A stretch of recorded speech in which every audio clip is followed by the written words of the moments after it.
الحمد لله رب العالمين والعاقبة للمتقين والصلاة والسلام على أشرف الأنبياء والمرسلين سيدنا محمد وآله وأصحابه وأزواجه وذرياته وأهل بيته أجمعين الطيبين الطاهرين. أما بعد فأعوذ بالله من الشيطان الرجيم. بسم الله الرحمن الرحيم. إن صلاتي ونسكي ومحياي ومماتي لله رب العالمين لا شريك له وبذلك أمرت وأنا أول المسلمين. صدق الله العظيم وصدق رسوله النبي الكريم الأمين، ونحن على ذلك لمن الشاهدين والشاكرين والمطمئنين والحمد لله رب العالمين. وقال رسول الله صلى الله عليه وسلم: من كان له ساعة ولم يضحي فلا يقربن مصلانا. رواه ابن ماجه أو كما قال عليه الصلاة والسلام: إن الله وملائكته يصلون على النبي يا أيها الذين آمنوا صلوا عليه وسلموا تسليما. درود پاک ہوئے. اللهم صل على سيدنا محمد وعلى آل سيدنا محمد صلاة دائمة مقبولة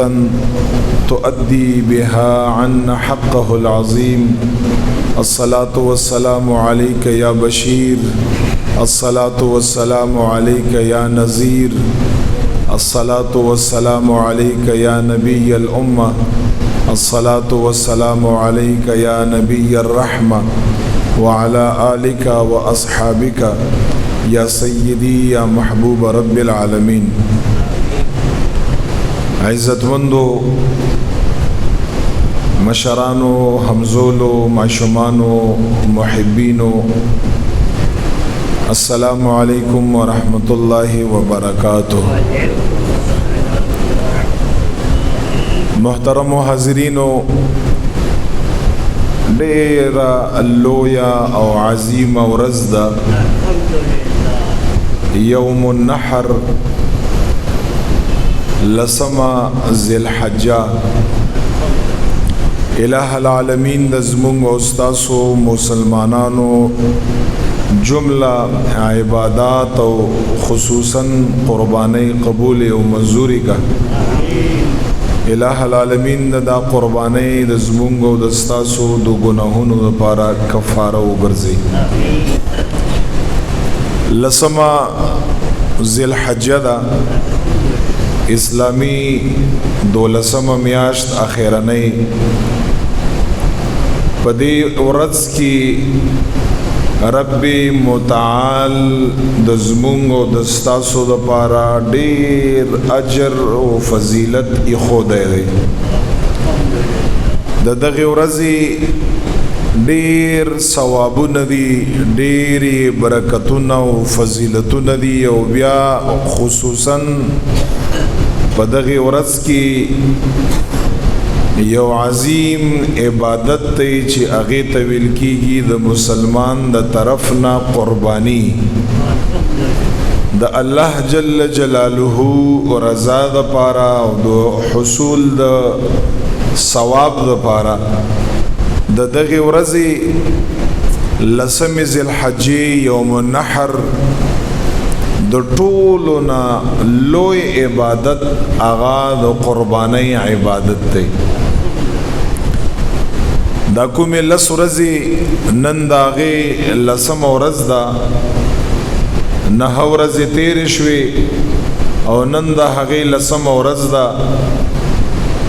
د دغه لسو واړو ورځو ډیر فضیلت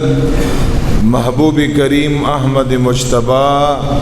صلی الله علیه وسلم مبارک په حدیثو کې بیان کړی دی. نبی علیہ الصلوۃ والسلام مبارک فرمایلی دی، حدیث مبارک دی د صحاح ستو، چې په دغه ورځو کې دا کومې چې نن د هغې لسم ورځ ده، په دغه لسو ورځو کې عمل نیکی او ثواب چې څوک وکا هغه که په هر شکل کې، که هغه تحمیدی، که تحلیلی، که تسبیح وی، که تکبیر وی، که صدقه و خیرات وی، که قربانی وی، که تلاوت وی، په دغه لسو ورځو کې عبادت د نور ورځو د عبادت نه الله تعالی ته ډیر زیات خوښ او محبوب دی. یو صحابی نبی علیہ السلام مبارک نه تپوس وکړه، دا جهاد د دې فضیلت ډیر زیات وی، ډیر زیات الله تعالی یو جهاد کون کی مجاهد لا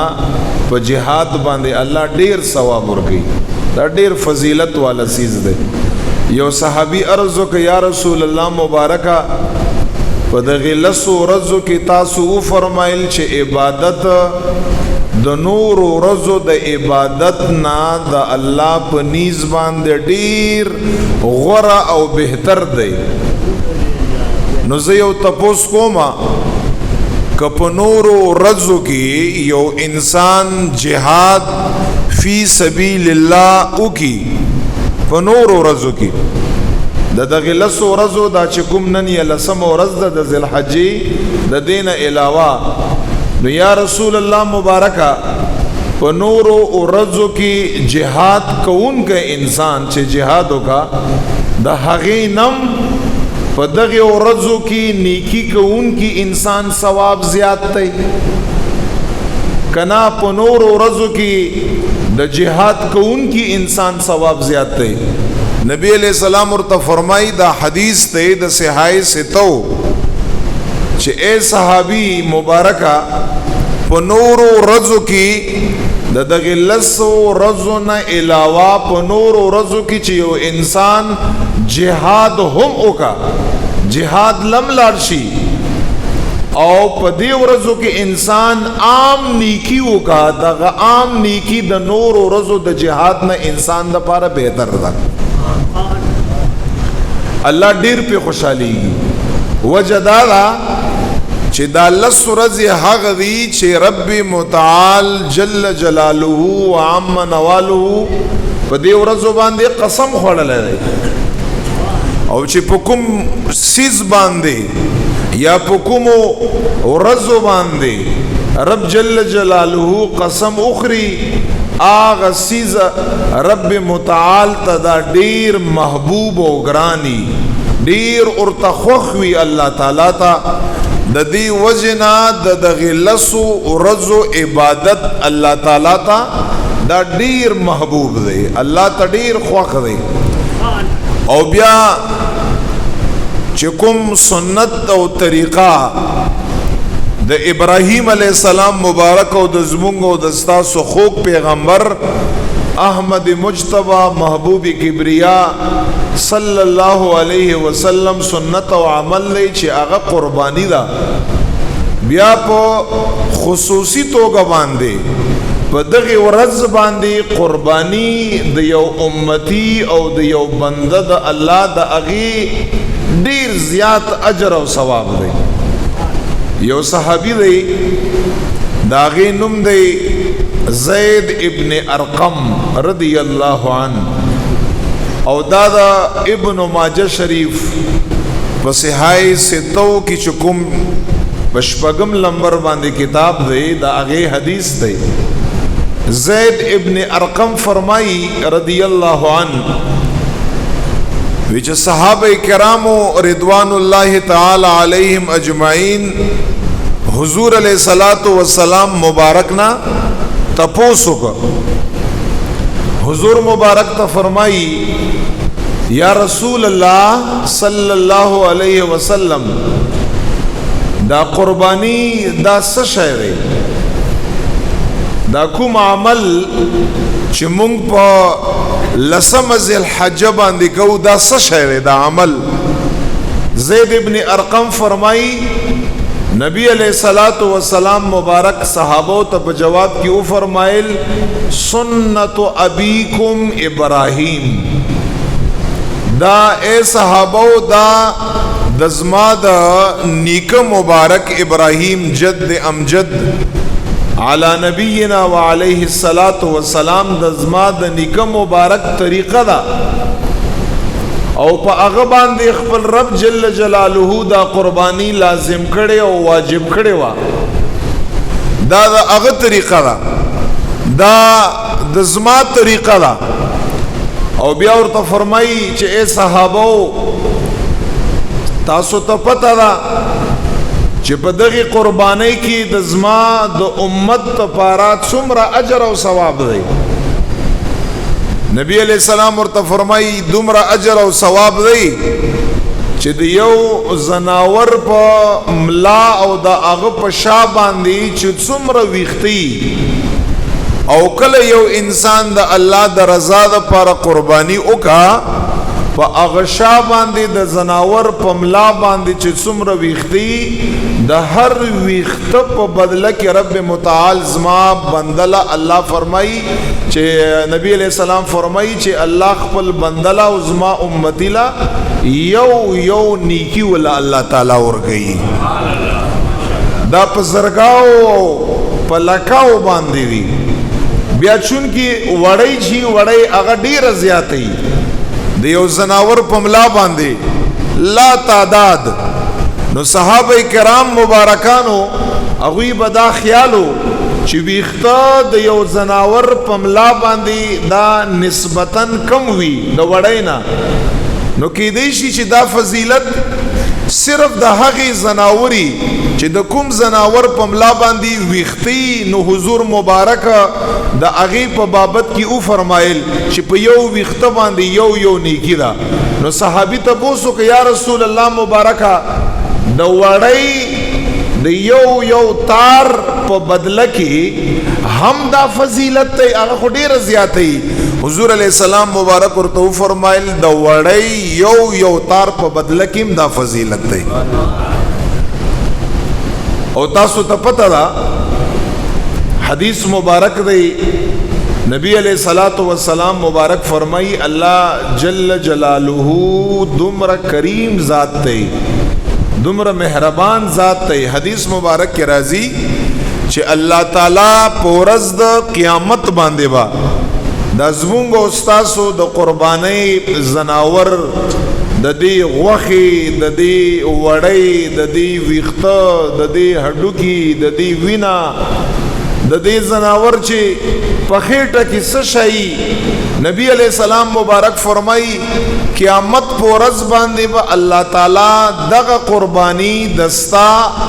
یو په اویا چند باندې ستا په نام اعمال کې پورز د قیامت باندې حساب کا یو په اویا چند باندې او بیا په قران کې الله تعالی فرمایي والله یضاعف لمن یشاء الله تعالی چې وغړي یو خپل بنده د پاره د اویا چند نزیات هم کولای شي یو په اویا چند باندې یو په سل چند باندې یو په 1500 په زر په لک په کروڑ په ارب الله جل جلاله دا فضیلت دا بے پناه دی دا الله جل جلاله ثواب بے انتہا دی دا ډیر زیات دی خو په حدیث مبارک کی چکم الفاظ دی آغا الفاظ دا دی چې یو په اویا چند باندې وزما استا دا قربانی کما استا حصہ نیولی کزما استا ګډوي کچېلای وی کغټ زناور وی هغه ما او تا دا الله جل جلاله رضا د پاره هغه ذبح کوو یو په اویا چند باندې به الله تعالی په ورځ د قیامت باندې د ازما استاد لپاره حسابي څنګه چې عائشہ صدیقہ طاهرہ زاهدہ عابدہ رضی اللہ تعالی عنہ ام المؤمنین هغه نه دا حدیث روایت ته د امام ترمذی په ترمذی شریف کې دا حدیث مبارک روایت کی عائشہ رضی اللہ تعالی عنہ فرمای چې پورز د قیامت باندې با زمونږ استادو دا قربانی الله تعالی حاضر کا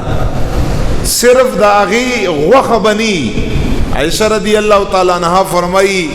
دا اغي غوخه دا اغي وینا دا اغي اډوکی دا اغي پلی دا اغي سرمن دا اغي ویخته چې څومره زمونږ استادو قربانی دا هر څه یا مونږ او تاسو دا قربانی واخیستاو اغه مونږ او تاسو یو 3 ورځې یو هفته یو 2 ورځې ما او تا خدمت وکړه او هغه خدمت په ورځو کې دا غي چې کوم بول براز دي دا غي کوم فضلاجات دي دا غي کوم گندگی دا هغه گندگی هم الله تعالی دومره کریم دی ستا یو عمل هم الله تعالی نه ضایع کوي یو نیکی هم دستا نه ضایع کیږي دغه ټول شیانو سره با دغه زناور الله تعالی را وخلی او زما استاد لپاره به د میزان پتل کې اوتلی او دغه یو شی اجر او ثواب با پورز د قیامت باندې رب متعال د طرف نه خپل یو بندت او د حضور علی السلام مبارک امتی ته ملاوږي ټولنا خوګه روپے او عظیم روپے او لوی روپے په دغه لسو رزو کې هغه روپے دا نبی علیہ الصلوۃ والسلام فرمای د معجم کبیر حدیث دی هغه روپے دا په دغه لسو رزو کې الله تټولنا خوخه روپے خوخه پیسہ چې د قربانی د څاروي د قربانی په زناور باندې انسان د الله د رضا لپاره ولګي دا الله ته ټولو نه محبوبه پیسہ ده الله تعالی ته جل جلاله ته ټولو نه خوخه پیسہ ده او بیا یو صاحب د امام حاکم داغه کتاب دی المستدرک للحاکم باغی کې حدیث دی د حضرت رسول الله صلی الله علیه وسلم علی شیر خدا رضی الله عنه وعلیه السلام هغه مبارک فرمای هغه مبارک نه روایت دی چې کله بچي حضور مبارک باوی چې دوا قربانای به یکړي د خپل ځان د طرف نه په دې ورځ باندې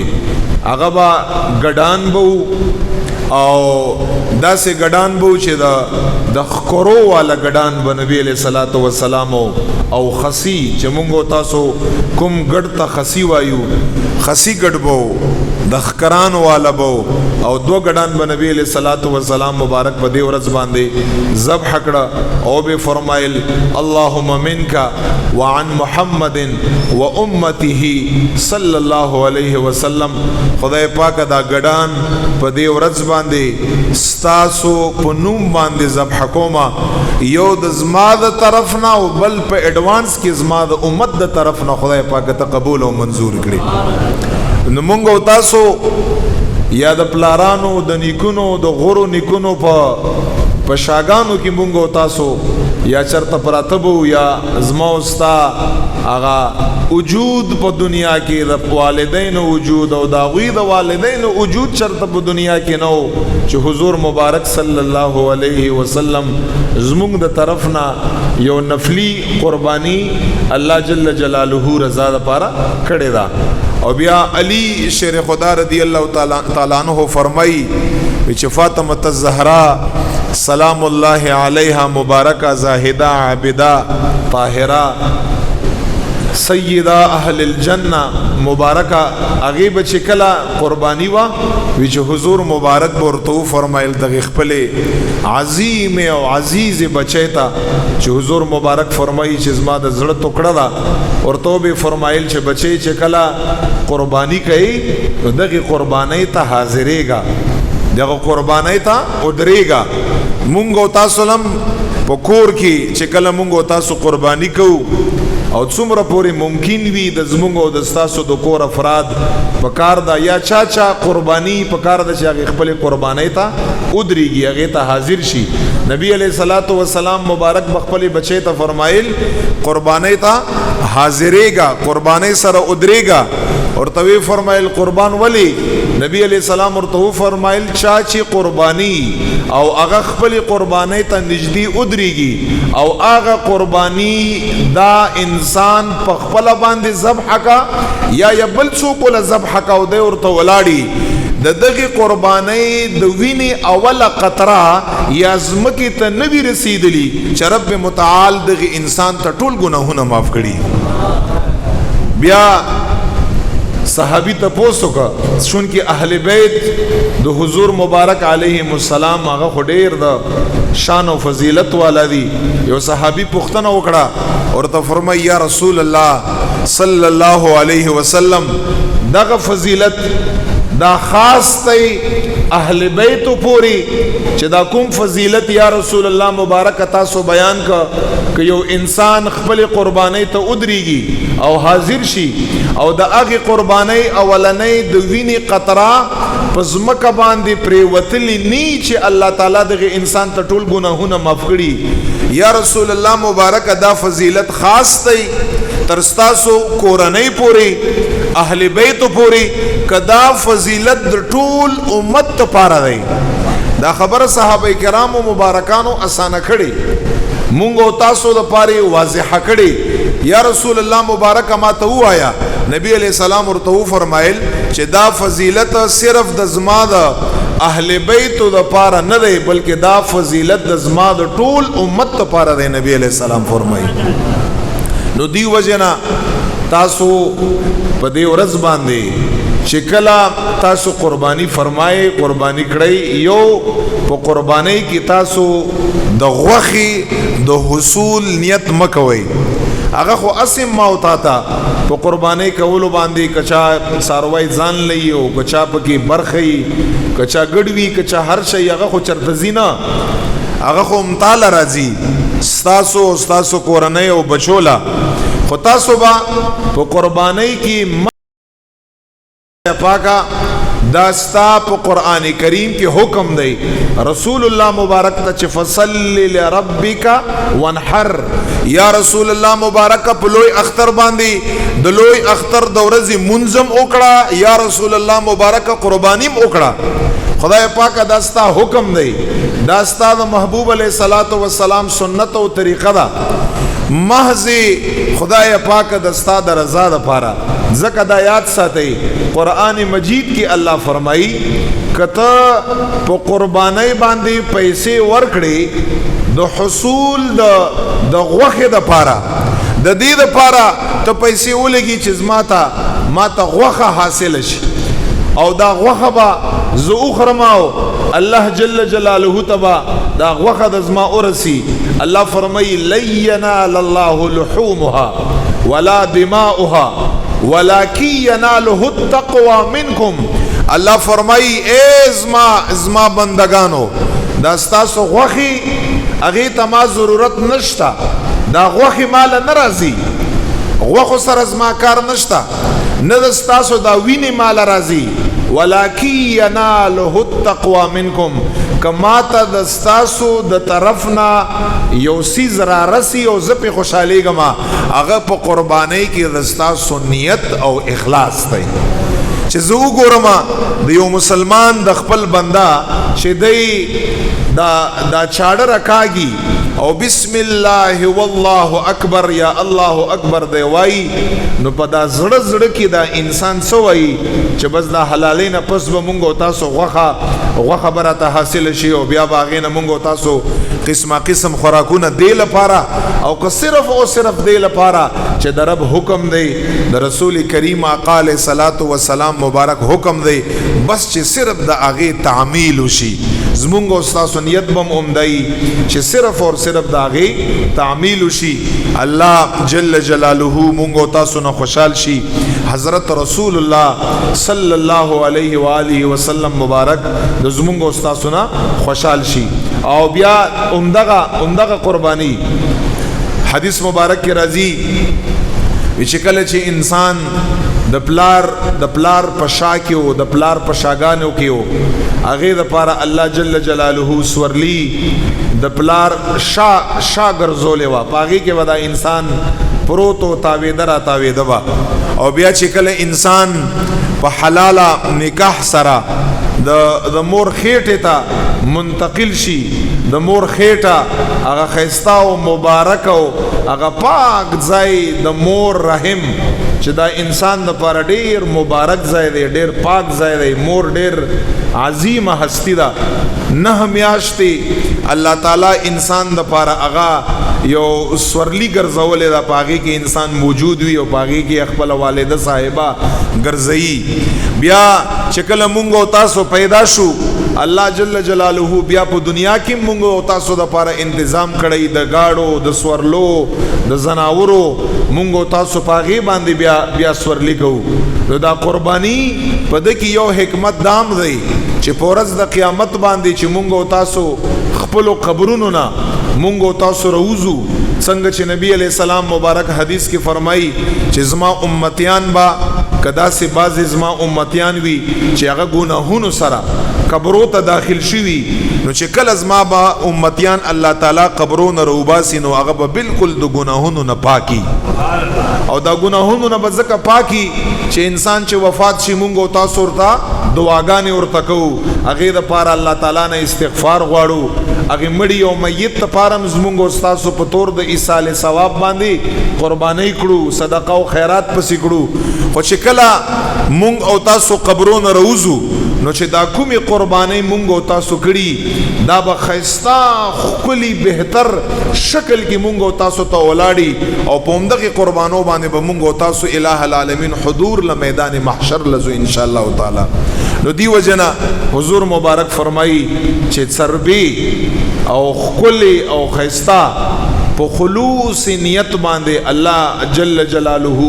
رضا دپاره په خوش اسلوبۍ باندې بغیر د دې نه چې تی یو تکلیف وګړې نعوذ بالله من ذلک تی یو تاوان وګړې تی په ځان باندې یو بوج وګړې نعوذ بالله داسې نه ښه په خوش اسلوبۍ باندې په رضامندۍ باندې د الله جل جلاله د رضا دپاره به انشاءالله مونځ نه بعد مونږ تاسو بسم الله الله اکبر په لفظ باندې قرباني کړو او بیا د هغې نه وروستو صاحبانو چونکې دا ډېره عظیمه ورځ ده ډېره لویه ورځ ده په دې ورځ باندې مونږ او تاسو ته د بخشش او د مغفرت اعلان شي د الله د طرف نه کوشش دا وکړئ کوشش چې د قربانۍ نه پس داسې له لعب کې خپل ځان مبتلا نه کړئ لاړ شئ خپلو رشتہ دارانو لا والدینو لا رونو لا ماماګانو لا ترونو لا د تر زامنو لا چې څومره هم ستاسو رشتہ دان ملګري دوستان دي د والد صاحب ملګري دوستان مو دي هغې سره مبارکبادي وکړئ هغوی سره کښېنئ کوشش وکړئ چې کم از کم په دغې عظیمه ورځ باندې د قربانۍ نه بعد له لعب نه ځان وساتئ شیطان په دې باندې کوشش کړه چې تاسو په له لعب کې فضولیاتو کې مبتلا که خو تاسو کوشش کړئ چې دا ډېره عظیمه ورځ د کم از کم کماو ته نیکی نشو کړی چې کم از کم موتا نافرمانی او ګناهونو نه په دغه ورځ باندې ځان وساتو او بل غوښه کچا سره گنجائش وي دا 3 حصے دا واجب یا فرض نه ده مستحب عمل دی کوشش وکړئ کچا سره د غوښې گنجائش وي هغه 3 حصے کړئ او لږه غوندې زه وایم چې ښایسته غوښه هسې اډوکي پلی وغیره دا وله په شاپر کې برای کرم ما اچوئ ځکه چې تا سره خو نوره غوا او ګډ هم شته خو هغه سره صرف او صرف ستا دا غوښه ده نور ورسره نه وي چې کوم فقرایي خیر دی هغې له لږه ښایسته ښایسته غوښه په شاپر کې واچوئ چې په په دې ورځ باندې خپل بچو له پخکا نو پچم گاوند کې لګ خیال اوساتې د درېمه حصہ ک الله د رضا د پاره تاسو مستحب عمل دی خپل پړوسی او خپل همسایا هغه له تاسو ورکو نو په دې باندې نبی علیہ الصلوۃ والسلام ډیر خوشالهږي او الله جل جلاله ډیر خوشالهږي بلک قربانی په خپل باندې کول شي نو قربانی په خپل باندې وکړي په قصاب باندې یا په بل چا باندې مکوي په خپل باندې وکړه دا صدا سګرانه خبره نه ده څوک ور دومره وی هغه مړې برتهونی سی بسم الله الله اکبر پاغه باندې وایي نو خپل قربانی په خپل باندې وکړي الله جل جلاله دا دغه عظیم ورځ خیر او برکت د زمونږ تاسو نصیب کا الله تعالی دا مونږه په خپل مغفرت اعلان کرا ولی الله دا مونږ په کرا ولی دغه قربانی دا مونږ د پاره خدای پاک باعث د مغفرت وګرځي واخر دعوانا ان الحمد لله رب